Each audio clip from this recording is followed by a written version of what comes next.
ପିଲାମାନେ Francis ବେକନ୍ଙ୍କ biography ଆରମ୍ଭ କରିବା ପୂର୍ବରୁ ତାଙ୍କ ବିଷୟରେ ମୁଁ ଆଉ ଗୋଟେ ଇଣ୍ଟରେଷ୍ଟିଂ ଷ୍ଟୋରି କହିବି, ତୁମମାନେ ଶୁଣିବ ଏବଂ ତାପରେ ପରେ ତାଙ୍କର ବାୟୋଗ୍ରାଫି ଆରମ୍ଭ କରିବା। ବହୁତ interesting character Francis Bacon English ଲିଟରେଚରରେ।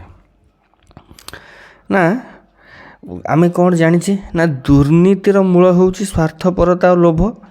ଯେବେଠାରୁ ମନୁଷ୍ୟ ମନରେ ଏହା ରହିଛି ଦୁର୍ନୀତି ସେବେଠାରୁ ଅଛି। ତେଣୁ ଦୁର୍ନୀତି ବହୁ ପୁରାତନ କାଳରୁ ମଣିଷ ଭିତରେ ଅଛି ବୋଲି କହିହେବ। କ'ଣ ହେଇଛି ତାର ଗୋଟେ ଏକ୍ଜାମ୍ପଲ୍, ବଢ଼ିଆ ଗପ୍ ଷ୍ଟୋରିଟିକୁ ଶୁଣ। ନା ଫ୍ରାନ୍ସିସ୍ ବେକନ୍ ମାନେ ସେ ଜଣେ ଗ୍ରେଟ୍ ଦାର୍ଶନିକ, କୂଟନୀତିଜ୍ଞ, ଆଇନଜୀବୀ, ସବୁକିଛି, କିନ୍ତୁ ସେ ଅତ୍ୟନ୍ତ ଦୁର୍ନୀତିଗ୍ରସ୍ତ। କିଏ? Francis bacon. ଉଭୟ ଲାଞ୍ଚ ଦେବା ଓ ନେବାରେ ତାଙ୍କର ସେତେବେଳେ ମାତ୍ର କୁଣ୍ଠା କରନ୍ତିନି। ଥରେ ଲାଞ୍ଚ ନେଲା ବେଳେ ସେ ଧରା ପଡ଼ିଲେ। ଯେତେବେଳେ ସେ ଧରା ପଡ଼ିଲେ ତାଙ୍କୁ ଜେରା କରାଗଲା। ସେ ଅତି ସହଜ ଭାବରେ କହିଥିଲେ ଯେ ସେ ଉଭୟ ଦଳ ପକ୍ଷରୁ ଲାଞ୍ଚ ନିଅନ୍ତି, କାରଣ ଉଭୟ ପକ୍ଷରୁ ଲାଞ୍ଚ ନେଲେ କୌଣସି ନିଷ୍ପତ୍ତି ନେଲା ବେଳେ ତାଙ୍କୁ ଅସୁବିଧା ହୁଏ ନାହିଁ। ଏହାର ଅର୍ଥ ହେଲା ଉଭୟ ପକ୍ଷରୁ ଲାଞ୍ଚ ନେଇଥିବାରୁ କୌଣସି ନିର୍ଦ୍ଦିଷ୍ଟ ଦଳ ପ୍ରତି ପକ୍ଷପାତୀ ହେବାର ବାଧ୍ୟବାଧକତା ନଥାଏ। ତେଣୁ ଫ୍ରାନ୍ସିସ୍ ବେକନ୍ଙ୍କୁ ଏଥିଲାଗି ଜେଲରେ ମଧ୍ୟ ପୁରା ଯାଇଥିଲା, କିନ୍ତୁ ଅଳ୍ପ ଦିନ ଭିତରେ ସେ ବାହାରି ଯାଇଥିଲେ। କାହିଁକି? ସେ ଯେଉଁ ନ୍ୟାୟାଳୟର ମୁଖ୍ୟ ବିଚାରପତିଙ୍କୁ ଲାଞ୍ଚ ଦେଇ ସେ ପୁଣି ବାହାରି ପଳାଇ ଆସିଥିଲେ। This is Francis bacon. ତେଣୁ ଏଇଭଳିଆ ସେ କ୍ୟାରେକ୍ଟର ଫ୍ରାନ୍ସିସ୍ ବେକନ୍। କାରଣ ଇଂଲଣ୍ଡରେ ଯେଉଁ ପରବର୍ତ୍ତୀ ମଧ୍ୟଯୁଗ ସମୟରେ ତାଙ୍କର ବେଶ୍ ଫେମସ୍ ଦାର୍ଶନିକ କିଏ? ନା ଫ୍ରାନ୍ସିସ୍ ବେକନ୍। ଗ୍ରେଟ୍ ବ୍ରିଟେନ୍ ଯେଉଁଟା ଆମେ କହୁଛେ ଇଂଲଣ୍ଡ, ଆୟାରଲାଣ୍ଡ, ସ୍କଟଲ୍ୟାଣ୍ଡ ମିଶିକି, ଗ୍ରେଟ୍ ବ୍ରିଟେନ୍ରେ ଦର୍ଶନର ଯେଉଁ ପୁନର୍ଜାଗରଣ ବା ନବଜାଗରଣ ସହିତ ତାଙ୍କ ନାମଟି ସଂଯୁକ୍ତ। ବେକନ୍ 1561 ଖ୍ରୀଷ୍ଟାବ୍ଦରେ ଲଣ୍ଡନ ନଗରରେ ୟର୍କ ହାଉସରେ ଜନ୍ମଗ୍ରହଣ କରିଥିଲେ। ତାଙ୍କ ପିତା ସାର୍ ନିକୋଲାସ୍ ରାଣୀ ଏଲିଜାବେଥଙ୍କ ରାଜତ୍ୱରେ keeper of the great seal ପଦରେ ଅଧିଷ୍ଠିତ ଥିଲେ। ତାଙ୍କ ମାତା ମଧ୍ୟ ଜଣେ ଭଲ ଲେଡି।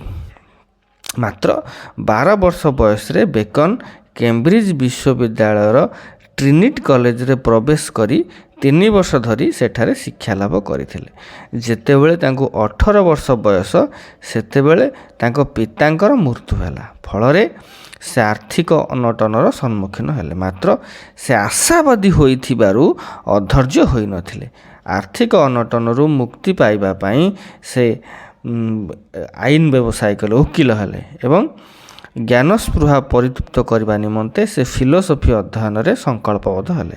ମାତ୍ର 33 ବର୍ଷ ବୟସରେ ରାଣୀ ଏଲିଜାବେଥଙ୍କ ଶାସନ କାଳରେ ସେ ପାର୍ଲିଆମେଣ୍ଟର ସଦସ୍ୟ ରୂପେ ନିର୍ବାଚିତ ହେଲେ। ସେ ଜଣେ ସୁବକ୍ତା ଥିଲେ ଏବଂ ନିଜର ବୁଦ୍ଧି ଓ ପ୍ରତିଭା ବଳରେ ଅଳ୍ପ ସମୟ ମଧ୍ୟରେ ଯଥେଷ୍ଟ ଉନ୍ନତି କରିବାକୁ ସମର୍ଥ ହେଲେ। କେତେ ବର୍ଷ ପରେ ସେ ଉଚ୍ଚପଦ ଓ ପ୍ରଭୂତ ସମ୍ମାନର ଅଧିକାରୀ ମଧ୍ୟ ହୋଇପାରିଥିଲେ।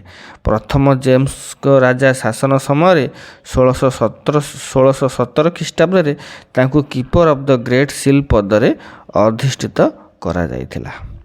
1618 ଖ୍ରୀଷ୍ଟାବ୍ଦରେ ସେ ଲର୍ଡ଼ ଚାନ୍ସେଲର ପଦରେ ନିଯୁକ୍ତି ହୋଇଥିଲେ ଏବଂ ବ୍ୟାରନ୍ ଅଫ୍ ଭେରୁଲମ୍ ଉପାଧି ମଧ୍ୟ ପାଇଥିଲେ। 1621 ଖ୍ରୀଷ୍ଟାବ୍ଦରେ ମଧ୍ୟ ଭାଇସ୍କାଉଟ୍ ଏସ୍.ଟି. ଆଲବାନ୍ସ ଉପାଧି ମଧ୍ୟ ସେ ଲାଭ କରିଥିଲେ।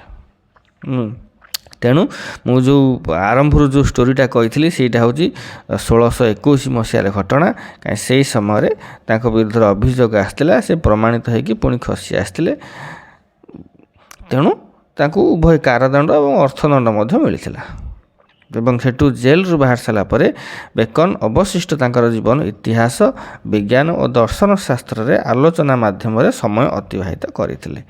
1626 ଖ୍ରୀଷ୍ଟାବ୍ଦରେ ତାଙ୍କର ମୃତ୍ୟୁ ହୋଇଥିଲା। କାହାର? ଫ୍ରାନ୍ସିସ୍ ବେକନ୍ଙ୍କର। 1561ରେ ଜନ୍ମ, 1626ରେ ତାଙ୍କର ମୃତ୍ୟୁ ହୋଇଥିଲା।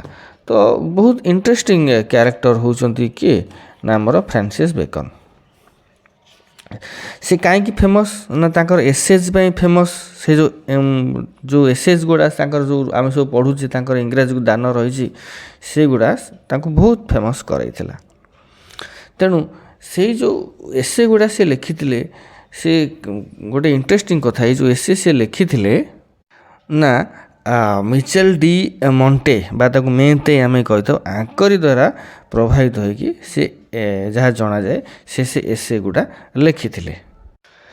ପିଲାମାନେ ଗୋଟିଏ ଦିଗରେ କହିବାକୁ ଗଲେ ସେ ଯେପରି ଦକ୍ଷ ଶାସକ ପଣ୍ଡିତ ଲେଖକ ଅନ୍ୟ ଦିଗରେ ସେହିପରି ଖୁବ୍ ନୀଚ ମନା ଥିଲେ। କାହିଁକିନା ସ୍ୱାର୍ଥ ପାଇଁ ଫ୍ରାନ୍ସିସ୍ ବେକନ୍ ହୀନ ଆଚରଣ କରିବାକୁ ମଧ୍ୟ କୁଣ୍ଠାବୋଧ କରୁନଥିଲେ।